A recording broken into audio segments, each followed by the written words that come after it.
Hey guys, Craig here with Clearview Windshields. I'm going to take a few minutes here to discuss the new Road Glide replacement windshield that we've developed. There's a lot of key features that we feel are important to kind of bring to light and share with you on this video. So what I'd like to start out with is conceptually the shape of the windshield. Interestingly enough, we were toying around with how we're going to have this look on the bike. We knew we wanted to go more on the width to give better coverage than what the stock shield is. That small stock shield's just, it doesn't cut it. And a lot of you guys know that's why you're looking for windshields.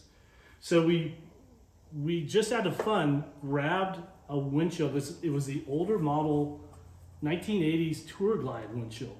And it was one of our shorter offerings that we had at the time. And we just placed it on the bike, and the shape just fit the bike.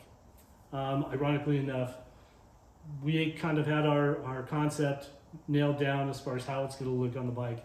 So again, it's kind of fun going old retro Tour Glide, kind of the beginnings of the Road Glide back in the early 80s. Secondly, we wanted to make sure that, again, optics are important. Clearview shields, we want to make sure you have a clear view over the windshield, but also a clear view through the windshield. So we played around with the different pitches to get the airflow correct, and always paid attention to where you're looking through the shield. Make sure that there's minimal distortion. I can't say zero, but there's so little distortion that you're going to be able to enjoy the ride in any environment, looking over the shield, looking through the shield, through the twists and turns. Secondly, after we've created that shape, we wanted to make sure that it had a solid mount. Now, there's a few competing screens out there that have tried to come up with different setups, but this is a solid piece of billet aluminum that we've used and shaped to provide an adapter going from the new shape, the old Tour Glide retro shape, to the new model Road Glide mount. So this is a solid piece on there, insulated, as you might have seen in one of our install videos.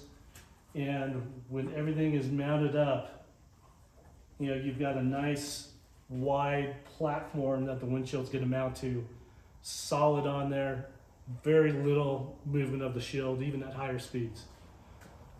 Secondly, the windshield has a recurve to it. It's very slight. Again, we don't want to get crazy with the bends.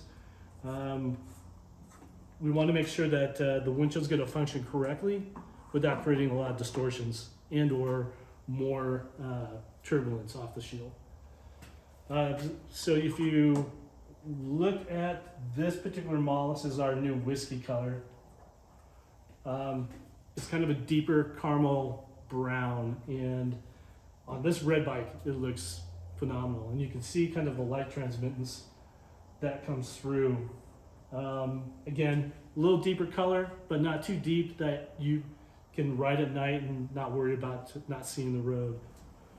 We offer, obviously, our dark gray tint. Still decent light transmittance. The nighttime could be tricky, but the benefit with any of these shields is that they typically are lower than what we've designed in the past. And when I say lower, basically we use a 50-foot sightline reference to determine height. On these shields, you're running at about a 40-foot reference point to determine height. And again, it's going to perform phenomenally.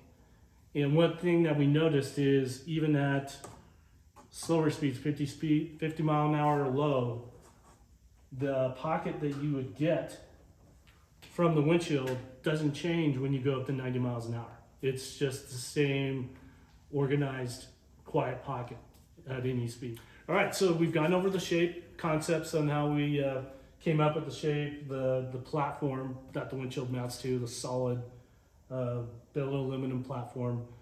We're going to cover tints outside. I covered a little bit on some of the tint options, but we felt it's going to be better to see them outside in natural light. Now, the way that we're going to measure is straight off the dash to the top. of the windshield. So the large, for example, measures 7.5 inches. So use that reference when you're trying to determine height.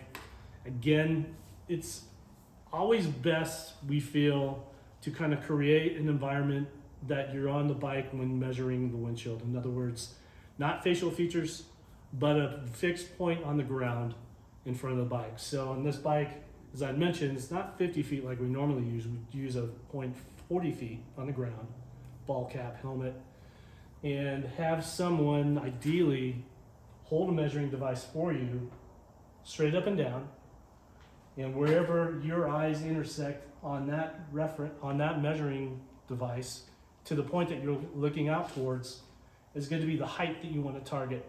And you want to have both hands on the handlebars, relaxed posture. Don't try to hold this up while you're on the bike to try to figure out the height. Have someone help you with that. It's always best. But that's going to be how we're going to measure the windshields. All right, so we're outside. We wanted to give you guys more of a real view of the tint in the riding environment and the riding light. So we're going to start with, what we're going to do is we're going to start with the dark gray Sport, and then we're going to work through the tints in different colors and kind of walk around the bike just so you can see how it looks on the bike. And we won't do an install, we'll just kind of